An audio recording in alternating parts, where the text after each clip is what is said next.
अस्सलाम वालेकुम दोस्तों, आप देख रहे हैं RA हिंदी उर्दू लाइंस। उम्मीद करता हूँ आप सब लोग खैरियत से होंगे। अब्दुल्ला ताहर जब खुरासान के गवर्नर थे और निशापुर इसका दारुल हुकूमत था तो एक लोहार शहर हरास से निशापुर गया और चंद दिनों तक वहाँ कारोबार किया। फिर अपने अहलो अयाल से मुलाकात के लिए वतन लौटने का इरादा किया और रात के पिछले पहर सफर करना शुरू कर दिया। इन्हीं दिनों में अब्दुल्ला ताहर ने सिपाहियों को हुक्म दे रखा था कि वो शहर के रास्तों को महफूज बनाएं ताकि किसी मुसाफिर को कोई खतरा लाहक न हो। इत्तफाक ऐसा हुआ कि सिपाहियों ने इसी रात चंद चोरों को गिरफ्तार किया और अमीर खुरासान अब्दुल्ला ताहर को उसकी खबर भी पहुंचा दी, लेकिन अचानक उनमें से एक चोर भाग गया। अब ये घबराए, अगर अमीर को मालूम हो गया कि एक चोर भाग गया है तो वो हमें सजा देगा। इतने में उन्हें सफर करता हुआ ये लोहार नजर आया। उन्होंने अपनी जान बचाने की खातिर उस बेगनाह शख्स को फौरन गिरफ्तार कर लिया और बाकी चोरों के साथ उसे भी अमीर के सामने पेश कर दिया। अमीर खुरासान ने समझा कि ये सब चोरी करते हुए पकड़े गए हैं, इसलिए मजीद किसी तफ्तीश व तहकीक के बगैर सबको कैद करने का हुक्म दे दिया।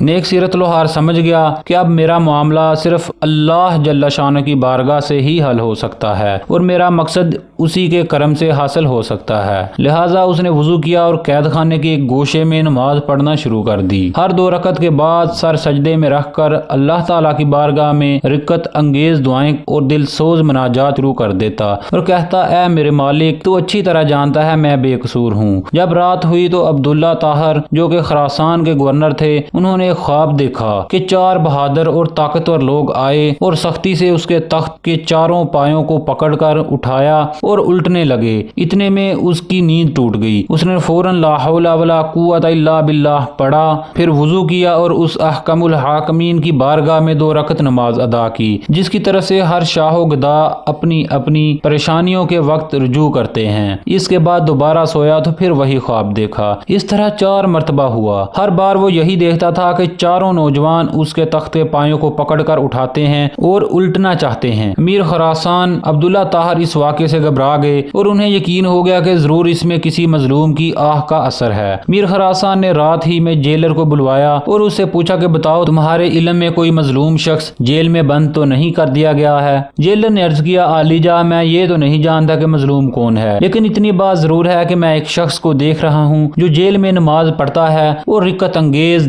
और दिल सोज दुआएं करता है। अमीर ने हुक्म दिया इसे फौरन हाजिर किया जाए। जब वो शख्स अमीर के सामने हाजिर हुआ तो अमीर ने उसके मामले की तहकीक की। मालूम हुआ कि वो बेकसूर है। अमीर ने उस शख्स से माजरत की और कहा, आप मेरे साथ 3 काम कीजिए। नंबर 1, आप मुझे माफ कर दें। नंबर 2, मेरी तरफ से 1000 दिरहम कबूल फरमाएं। नंबर 3, जब भी आपको किसी किस्म की परेशानी दरपेश हो तो मेरे पास तशरीफ लाएं ताकि मैं आपकी मदद कर सकूं। नेक सीरत लोहार ने कहा, आपने जो ये फरमाया है कि मैं आपको माफ कर दूं तो मैंने आपको माफ कर दिया, और आपने जो ये फरमाया कि 1000 दिरहम कबूल कर लो तो वो भी मैंने कबूल किया, लेकिन आपने जो ये कहा कि जब मुझे कोई मुश्किल दरपेश हो तो मैं आपके पास आऊं, ये मुझसे नहीं हो सकता। अमीर ने पूछा, ये क्यों नहीं हो सकता? तो उस शख्स ने जवाब दिया कि वो खालिको मालिक जल्ला जलालहू जो मुझ जैसे फकीर के लिए आप जैसे बादशाह का तख्त एक रात में 4 मरतबा ऊंधा कर सकता है, तो उसको छोड़ देना और अपनी जरूरत किसी दूसरे के पास ले जाना असूल बंदगी के खिलाफ है। मेरा वो कौन सा काम है जो नमाज पढ़ने से पूरा नहीं हो जाता कि मैं उसे गैर के पास ले जाऊं? यानी जब मेरा सारा काम नमाज की बरकत से पूरा हो जाता है तो मुझे किसी और के पास जाने की क्या जरूरत है? दोस्तों, सिर्फ आप ही पढ़कर आगे ना बढ़ जाएं बल्कि औरों को भी शरीक करें। ये सिर्फ सदका जारिया होगा। इसमें आपका बमुश्किल 1 लम्हा सरफ होगा, लेकिन हो सकता है इस 1 लम्हे की उठाई हुई तकलीफ से आपकी शेयर करदा तहरीर हजारों लोगों के लिए सबक आमूज साबित हो। जज़ाकल्लाहु खैर। दोस्तों, आपको हमारी ये कहानी उम्मीद करता हूँ पसंद आई होगी। इस तरह की मजीद अच्छी कहानियों के लिए हमारे चैनल को सब्सक्राइब जरूर कर दें ताकि हमारी हर वीडियो आप तक बर वक्त पहुँचती रहे। जज़ाकल्लाहु खैर।